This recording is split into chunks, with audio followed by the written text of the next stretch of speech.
Hello, readers and viewers of Embassy Direct. Now we're continuing with our series of interviews for our 10th anniversary edition. And Singapore. Now, what do I know about Singapore? Well, I got a good friend of mine, Rodrigo Chahi, keeps on telling me to go to Singapore. He says it's fantastic. He says it's clean, it's safe, and they've got fantastic food. So today I'm in the company of His Excellency Zainal Mantaha from Singapore, and we're going to have a little chat here, and he's going to tell me all about Singapore and if it is as clean and great food and fantastic as Rodrigo tells me. So we'll see. So hello. Hello, Hakim. Nice to see you, Zainal. Very good to see you as well. Thank you. This is an honor to meet with you. Yeah, well, it's a big honor to meet with you, and I want to find some home truths about Singapore, and I want to find some home truths about whether or not Singapore is as clean and as wonderful as Rodrigo tells me. But this is your first commission in South Africa, as Singapore. Yes, it's my first posting yeah. to Africa as a whole. I've been in the diplomatic service since 1991, but this is my first posting to an African country, or to the African continent. How have you found your first year here? What's it been like for you? And how would you describe your first year here? It's great question, by the way. I mean, it's a journey. It always is a journey. But for me, this is a journey of rediscovery. And the reason why I say it's a journey of rediscovery, because South Africa was in fact one of the first countries that I visited as a young diplomat way back in 1991. That's about 32 years ago. Old, we don't need And so, in a way, coming back to South Africa is one full circle, and I'm at a more senior stage of my career. And when I was last year, I was a very young diplomat, very green and very inexperienced. And coming back to South Africa 31 years later gives you a completely different perspective. So it's a journey of rediscovery.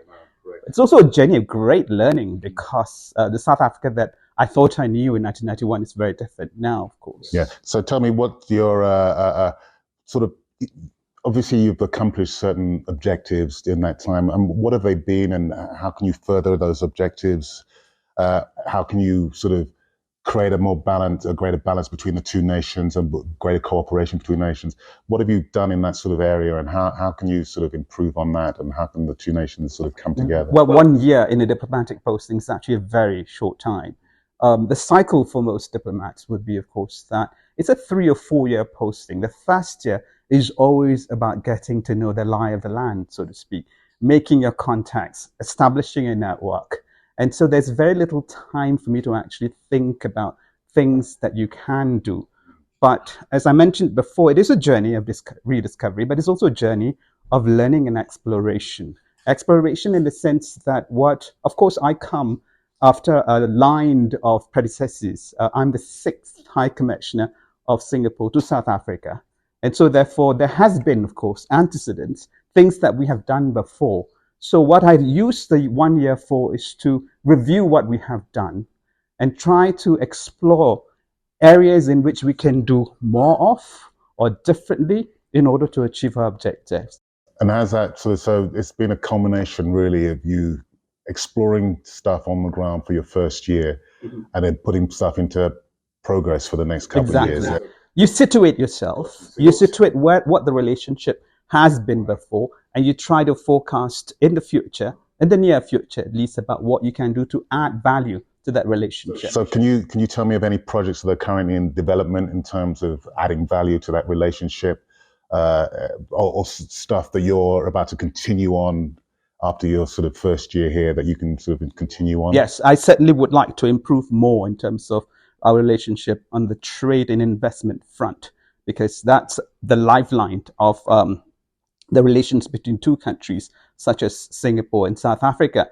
We are geographically distant, but at this point in time, distance when it comes to the global economy is not a factor to be taken into account, simply because of the fact that we've got great communications with great logistics. So that's one thing that we've got going. So continuing in that vein, is there a sort of a chamber of commerce that South Africans can get in touch with to help with that trade? And yes, there is a Singapore South African Chamber of Commerce in Johannesburg, based in Johannesburg. But there's also a business center which is run by Enterprise Singapore in Johannesburg, with whom any South African businesses that is interested in engaging Singapore at the business level can get in touch. But of course, they can always come to the High Commission as well, because we are fully equipped to advise them and to tell them basically what are the steps they need to do in order to engage or find customers in Singapore. So any other platforms then? Any other, are those the main sort of platforms that you would advise people to come to for business? In South Africa? In South yes. Africa. And then obviously in Singapore there are... Yes. Yeah. Yes. But they can also refer themselves to the South African agencies themselves that are in the business of expanding South African relations with the international community, and that includes, of course, the Department of Trade, Investment and Competition. Brand South Africa is also quite a good agency. There are other agencies that do know us quite well. Because Singapore's a very wealthy country, and I can't remember who your first president was now. I can't remember his name, but the Prime Minister Lee Kuan Yew. Lee Kuan Yew, yes. who turned the country around from practically nothing. And so, what advice would you give in terms of South Africa going in that way and becoming a Singapore? Becoming a Singapore. Well, the thing about it, of course, one has to be very careful when one is a guest in a country, not to try to assume responsibility for the host country. But what I can tell you is Singapore's own experience, and you're quite right to highlight the contribution made by the first Prime Minister, Mr. Lee Kuan Yew. We've been blessed because we have a leader who was not only able to take us